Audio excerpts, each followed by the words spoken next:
నిర్మల్ జిల్లా కేంద్రంలోని సోమవార్పేట్ కాలనీలో తాళం వేసిన ఇంట్లో శుక్రవారం మధ్యాహ్నం చోరీ జరిగింది. బాధితురాలు శ్రావణి తెలిపిన వివరాల ప్రకారం గురువారం ఇంటికి తాళం వేసి స్థానిక బంగల్పేట్ కాలనీలో బంధువుల ఇంటికి శుభకార్యానికి వెళ్లారు. ఇంటికి వచ్చేసరికి ప్రధాన ద్వారం తాళం పగిలి ఉండడం గమనించారు. లోపలికి వెళ్లి చూడగా బీరువాలోని బట్టలు చిందరవిందరగా కనిపించాయి. ఇంట్లో ఉన్న 10,000 నగదును దొంగలు ఎత్తుకెళ్లినట్లు బాధితురాలు తెలిపారు. పోలీసులకు సమాచారం ఇవ్వడంతో క్లూస్ టీం సిబ్బంది అక్కడికి చేరుకుని వేలిముద్రలను సేకరించారు.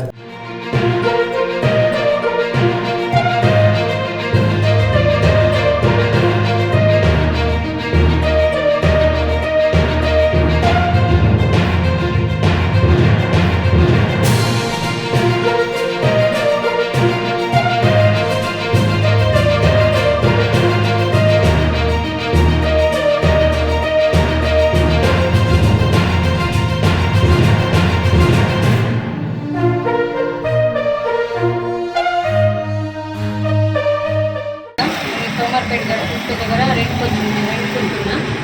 మా చెల్లెది మ్యారేజ్ ఉన్నది, డబుల్ బెడ్రూమ్లో వాళ్ళ ఇల్లు అక్కడ ఉంటుంది. అయితే నైట్ అంతా మేము 9:30కి ఇక్కడ పోయినాం. పొద్దున మా బాబు ఇక్కడ పని చేస్తాడు, డ్రింకింగ్ వాటర్. పొద్దున్న 9 గంటలకు వచ్చి చూస్తే తాళం పలగట్టినట్టు ఉన్నది. అదే తలుపు తెరవైతే నాకు ఎమర్జెన్సీ నాకు ఫోన్ చేసింది. నేను వచ్చేసరికి తలుపు పలగొట్టి వస్తాను. పోలీస్ స్టేషన్ ఇంట్లోకి వచ్చి 20 వచ్చి 10 పొద్దున